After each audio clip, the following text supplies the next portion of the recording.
Please don't hurt me. I can't walk. Take whatever you want.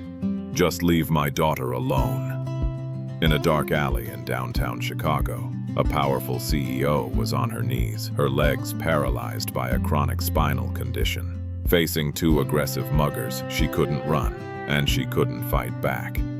Just as a blade was about to touch her purse, a gravelly voice echoed from the shadows. "Hey, back off, right now, unless you want tonight to be the last night you're free men." That was Jack Miller, a single father who had just finished a shift washing dishes with less than $20 in his pocket. Jack didn't know that stepping out of the darkness that night would transform him from a struggling laborer into the manager of a billion-dollar empire. Jack Miller wasn't a hero. He was just a 45-year-old man with hands roughened by harsh cleaning chemicals. Since his wife passed away after a long illness, Jack's world revolved around his young daughter, Daisy. He worked 16 hours a day, from construction sites to restaurant kitchens, just to ensure Daisy never went hungry. That night, Jack took a shortcut through Maple Alley to get home in time to sign his daughter's field trip permission slip. But destiny had other plans. Under the flickering streetlights, Jack saw a woman in an expensive business suit collapsed on the ground.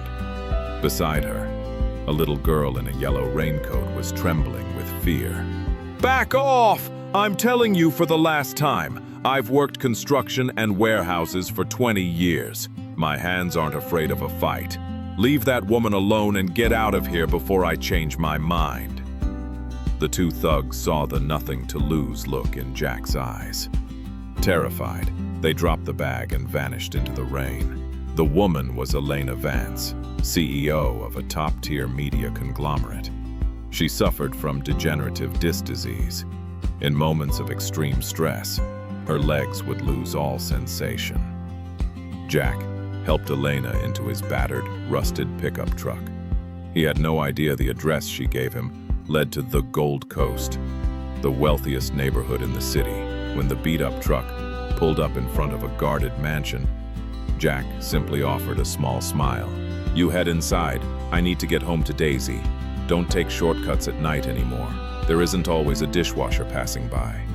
Elena tried to press a stack of cash into his hand, but Jack pushed it back. "I helped you because you're a mother and I'm a father. That's all." 3 days later, a sleek black Cadillac pulled up in front of Jack's cramped apartment complex. Elena stepped out, this time using an elegant walking cane. "Jack, I'm not here to pay you back for saving my life. I'm here because I need someone like you. I've looked into your history.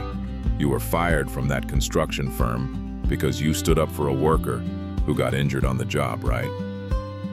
Jack was stunned. "How do you know that?" "In my world, people can learn skills, but no one can teach integrity. I want you to be the director of operations and security for my new headquarters. The starting salary is $150,000 a year, with a full scholarship for Daisy." Jack stood frozen. Daisy ran out of the house and took her father's hand. He realized that his prayers of the last 3 years had finally been answered. Jack took the job. He didn't just excel, he brought a culture of empathy to Elena's company. Daisy and Elena's daughter, Maya, became inseparable friends, filling the emotional gaps in each other's families. Even when the police caught the two young men from that night, Jack convinced Elena not to press charges. Instead, she used her influence to enroll them in a vocational trade school. Years later, at Daisy's college graduation, Jack stood beside Elena, looking at his daughter, radiant in her cap and gown. He finally understood one thing. Sometimes the bravest act isn't defeating a villain. It's refusing to keep walking when you see someone in need. You never know. The person you save today might just be the one who saves your life tomorrow.